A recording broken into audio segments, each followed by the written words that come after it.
তারপর হচ্ছে ইহদিনাস সিরাতাল মুস্তাকিম, অর্থাৎ সে এবার চিন্তা করুক সাহায্য হিসেবে তার কোন জিনিস সবচেয়ে বেশি প্রয়োজন। যেহেতু ইহদিনাস সিরাতাল মুস্তাকিম বলাটা হচ্ছে ইবাদত, এবার সে চিন্তা করুক যে সাহায্য হিসাবে তার কোন জিনিস সবচেয়ে বেশি প্রয়োজন। সেটা হচ্ছে একজন বিশ্বাসীর সবচেয়ে বেশি প্রয়োজন হচ্ছে হিদায়াত। তাই সে বলছে যে ইহদিনাস সিরাতাল মুস্তাকিম, অর্থাৎ আমাদের সরল সঠিক পথ প্রদর্শন করুন। হিদায়াত একটি ব্যাপক অর্থবোধক শব্দ, এতে বেশ কয়েকটি বিষয় অন্তর্ভুক্ত হয়। যেমন এক নম্বর হচ্ছে হক। হিদায়াতের একটি অর্থ হতে পারে হক, অর্থাৎ সত্যকে চেনা বা হককে চেনা। দ্বিতীয় অর্থ হতে পারে হকের রাস্তা পাওয়া, সত্যের বা হকের রাস্তা পাওয়া। তৃতীয় হতে পারে হকের উপর আমল করা। চতুর্থ হতে পারে হকের দিকে মানুষকে আহ্বান করা, এর উপরে চলতে গিয়ে যত বাধা বিপত্তি আসে তার উপর ধৈর্য ধারণ করা। পঞ্চম হতে পারে মৃত্যু পর্যন্ত হকের উপরে অটল থাকা। যার মধ্যে এই পাঁচটি বিষয়ের উপস্থিতি পরিপূর্ণভাবে আছে সে পরিপূর্ণ হিদায়াত প্রাপ্ত। এক নম্বর হচ্ছে হক বা সত্যকে চেনা, সত্যকে চিনতে হবে, জানতে হবে, বুঝতে হবে। দুই নম্বর হচ্ছে হকের রাস্তা পাওয়া। তিন নম্বর হচ্ছে হকের উপর আমল করা। চার নম্বর হচ্ছে হকের দিকে মানুষকে আহ্বান করা। পাঁচ নম্বর হচ্ছে মৃত্যু পর্যন্ত হকের উপরে অটল থাকা। এই পাঁচটি বিষয়ের উপস্থিতি পরিপূর্ণভাবে আছে, যার মধ্যে সে হচ্ছে পূর্ণ হিদায়াত প্রাপ্ত। যার কোনো একটা কম আছে তার হিদায়াত ত্রুটিপূর্ণ। সুতরাং মৃত্যু পর্যন্ত বান্দা সদা সর্বদা এই পূর্ণ হিদায়াতের মুখাপেক্ষী। এছাড়াও হিদায়াতের আরও কিছু অর্থ রয়েছে, যেমন যে ভ্রান্ত আকিদা, ভুল বিদ্যা, অসৎ সংকল্পের উপর রয়েছে সে তওবার মুখাপেক্ষী। এই তওবাই হচ্ছে এখানে তার হিদায়াত। একজন ব্যক্তি যে ইসলামের মৌলিক ধারণাটুকু রাখে তার জন্য বিস্তারিত জানার চেষ্টা করা বা বিস্তারিত জানাটা হচ্ছে হিদায়াত। যে ইসলামের কিছু বিধান মানে কিছু মানে না তার জন্য পূর্ণ ইসলাম মানার তৌফিক প্রাপ্ত হওয়া হচ্ছে হিদায়াত। যে ইসলামের সকল বিধান মানে তার জন্য ভবিষ্যতেও এর উপরে স্থির থাকা বা অটল থাকার চেষ্টা করা সেটা হচ্ছে হিদায়াত।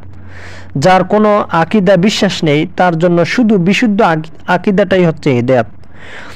যে ভ্রান্ত আকিদায় বিশ্বাসী, ভ্রান্ত আকিদা থেকে বেরিয়ে আসা এবং বিশুদ্ধ আকিদা লালন করাই হচ্ছে তার জন্য হিদায়াত। যে ব্যক্তি নেক কাজ করতে সক্ষম কিন্তু নেক কাজের কোনো ইচ্ছা বা আগ্রহ নেই তার জন্য ওই নেক কাজের আগ্রহ তৈরি করাটাই হচ্ছে হিদায়াত। যে ব্যক্তির ইচ্ছে আছে কিন্তু শক্তি নেই, সামর্থ্য নেই, সুতরাং শক্তি সামর্থ্য লাভ করাই তার জন্য হিদায়াত।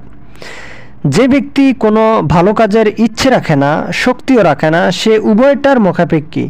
এই ইচ্ছা এবং শক্তি লাভ করাই হচ্ছে তার জন্য হিদায়াত। যে আকীদা এবং বিশ্বাস, ইলম এবং আমলের হিদায়াত প্রাপ্ত তার জন্য হিদায়াত হলো এর উপরে অটল এবং অবিচল থাকা। হিদায়াত হলো বান্দার সবচেয়ে বড় চাওয়া এবং অতি প্রয়োজনীয় জিনিস। সবাই হিদায়াতের মুখাপেক্ষী। এই কারণেই দয়াময় প্রভু প্রতিদিন 5 ওয়াক্ত সলাতে সূরা ফাতিহা পাঠের মাধ্যমে হিদায়াত প্রার্থনা করা আমাদের জন্য আবশ্যক করে দিয়েছেন। আমরা দেখেছি যে রাসূল করিম সাল্লাল্লাহু আলাইহি সাল্লাম বলেছেন, লা সলাতা লিমান লাম ইয়াকরা বিফাতিহাতিল কিতাব। কোনো সলাতই হবে না যেই সলাতের মধ্যে সূরা ফাতিহা নেই। তার মানে প্রত্যেক সলাতে আমাদেরকে সূরা ফাতিহা পাঠ করতে হয়। ছোট বড়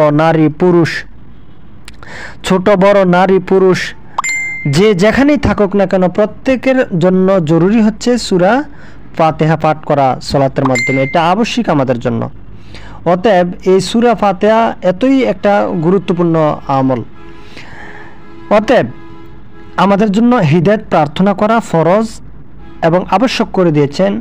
এতেই প্রতীয়মান হয় যে একজন বান্দার জন্য হিদায়াত অর্জন করা কতটা গুরুত্বপূর্ণ। এই দৃষ্টিভঙ্গি থেকে মৌলিক হিদায়াতের ভিত্তিতে মানুষকে 3টি শ্রেণীতে ভাগ করা হয়েছে। 1, মুনইম অর্থাৎ পুরস্কার প্রাপ্ত, যাদেরকে আল্লাহ তাআলা হিদায়াত দান এবং তা সংরক্ষণের মাধ্যমে অনুগ্রহ করেছেন। তারা তাদের নিজেদের অর্জিত হেদায়েতের স্তর মোতাবেক পুরস্কার পাবে। এরা হচ্ছে যারা বিশেষ করে মুমিন। দ্বিতীয় হচ্ছে দল্লুন অর্থাৎ পথভ্রষ্ট যারা, তাদেরকে হিদায়াত দেওয়া হয়নি, কারণ তারা নিজেদেরকে এর জন্য প্রস্তুত করেনি। তৃতীয় হচ্ছে মাগদুব অর্থাৎ অভিশপ্ত, যারা সত্য চিনেছে কিন্তু সত্যকে গ্রহণ করেনি। প্রথম দল হচ্ছে হিদায়াতপ্রাপ্ত যারা মুমিন। এই মুনইম যারা অর্থাৎ পুরস্কার প্রাপ্ত, তারা হচ্ছে হিদায়াতপ্রাপ্ত, শর্তের উপর প্রতিষ্ঠিত, বিশুদ্ধ আকীদা এবং বিশ্বাস লালনকারী, এবং এরাই পুরস্কারের উপযোগী। দ্বিতীয় দল হচ্ছে পথভ্রষ্ট। দল্লুন মানে যারা হচ্ছে পথভ্রষ্ট, তারা অজ্ঞাতবশত সত্য থেকে দূরে সরে যায়, ফলে তারা তার হিদায়াত থেকে বঞ্চিত হয়। তৃতীয় দল হচ্ছে অভিশপ্ত, কারণ সত্যকে চেনা এবং জানার পরেও তারা তা অনুসরণ করে না, সত্যকে গ্রহণ করে না। এরা হচ্ছে অভিশপ্ত। তাহলে ইহদিনা সিরাতাল মুস্তাকিম এতটুকু বলার পরে আমরা বলতে পারি সিরাতাল্লাযীনা আন'আমতা আলাইহিম গায়রিল মাগদুবি আলাইহিম ওয়ালাদ-দাল্লিন। আমরা এখানে এই তিনটা পয়েন্ট নিয়েই মূলত আলোচনা সমাপ্তি করলাম। তারপরে হচ্ছে আমিন। আমিন এবং রাফুল ইয়াদাইন সম্পর্কে কিছু কথা বলে আলোচনা এতে টানছি।